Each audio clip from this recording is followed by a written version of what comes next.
Everyone obsesses about the size of their nest egg, but in retirement, the order of your returns can matter more than the average return. Dollar cost averaging is your best friend while you are saving for retirement. Then it becomes your worst enemy when you are taking retirement income. What's important to understand in this distribution phase is that mistakes can be very expensive. One classic retirement income strategy is to live off of the dividends and income that your portfolio is creating. These may include dividend-paying stocks and interest-paying bonds. Any assets not needed for current income in the near future can be invested to start paying off of these dividends and increasing your income amount. Another approach is to set up a withdrawal plan. This is commonly referred to as the popular 4% withdrawal rule. The nice thing about this is if that's providing enough income during your retirement, you also give yourself the potential for rising income, because as your portfolio continues to move ahead, so can your income. The detriment can be if there are investment losses.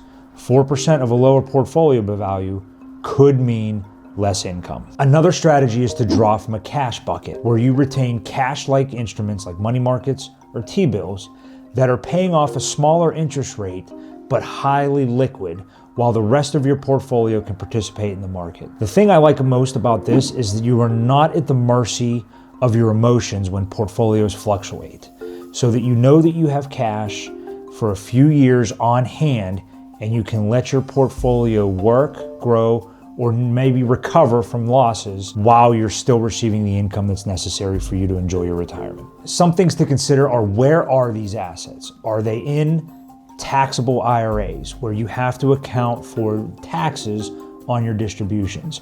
Are they in non-IRA type accounts, where you have to consider capital gains taxes or taxes on the interest that is being paid into these accounts?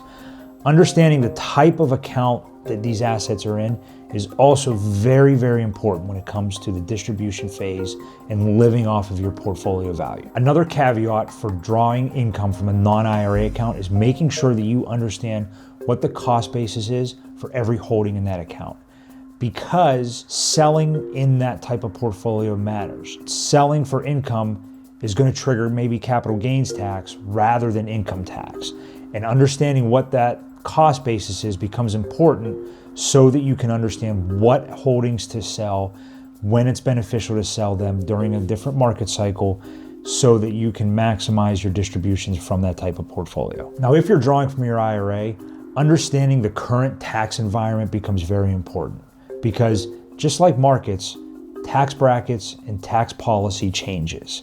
So understanding what the current tax policy is, how that's going to impact distributions from your IRA, can help you improve your distribution strategy on when to draw from a Roth IRA or a traditional IRA or even a taxable account.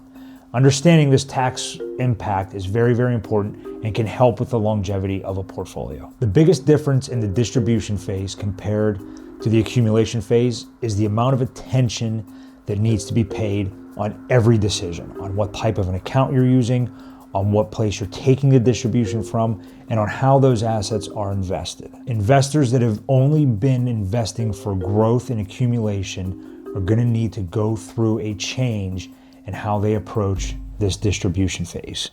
If you have questions, please reach out to us at hoffmanwealth.com.